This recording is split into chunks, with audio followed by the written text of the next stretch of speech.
ಪಾವಗಡ ತಾಲೂಕಿನ ಪಣಸಮುದ್ರ ಗ್ರಾಮದಲ್ಲಿ ತೆಂಗಿನ ಮರ ಏರಿದ ವ್ಯಕ್ತಿಯೊಬ್ಬರು ಆಯ ತಪ್ಪಿ ಕೆಳಗೆ ಬಿದ್ದು ಮೃತಪಟ್ಟಿರುವ ದಾರುಣ ಘಟನೆ ನಡೆದಿದೆ.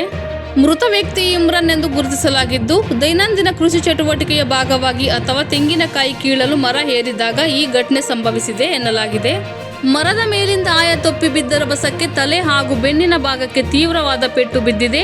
ತಕ್ಷಣವೇ ಅವರನ್ನು ಚಿಕಿತ್ಸೆಗಾಗಿ ಸಾಗಿಸಲು ಪ್ರಯತ್ನಿಸಿದರು. ಆದರೂ ಅಷ್ಟರಲ್ಲಿ ಅವರು ಕೊನೆ ಉಸಿರೆಳೆದಿದ್ದಾರೆ ಎಂದು ಸ್ಥಳೀಯರು ತಿಳಿಸಿದ್ದಾರೆ. ಮೃತನ ಸಾವಿನಿಂದ ಗ್ರಾಮದಲ್ಲಿ ವಿಷಾದದ ಛಾಯೆ ಮೂಡಿದೆ. ಕುಟುಂಬದ ಆಧಾರ ಸ್ತಂಭವಾಗಿದ್ದ ವ್ಯಕ್ತಿಯನ್ನು ಕಳೆದುಕೊಂಡು ಕುಟುಂಬಸ್ಥರ ಆಕ್ರಂದನ ಮುಗಿಲು ಮುಟ್ಟಿದೆ. ವಿಷಯ ತಿಳಿದ ತಕ್ಷಣ ಹೊಸಕೋಟೆ ಪೊಲೀಸ್ ಠಾಣೆಯ ಅಧಿಕಾರಿಗಳು ಸ್ಥಳಕ್ಕೆ ಭೇಟಿ ನೀಡಿ ಪರಿಶೀಲನೆ ನಡೆಸಿದ್ದಾರೆ. ಮೃತದೇಹವನ್ನು ಮರಣೋತ್ತರ ಪರೀಕ್ಷೆಗಾಗಿ ಸಾರ್ವಜನಿಕ ಆಸ್ಪತ್ರೆಗೆ ರವಾನಿಸಲಾಗಿದೆ.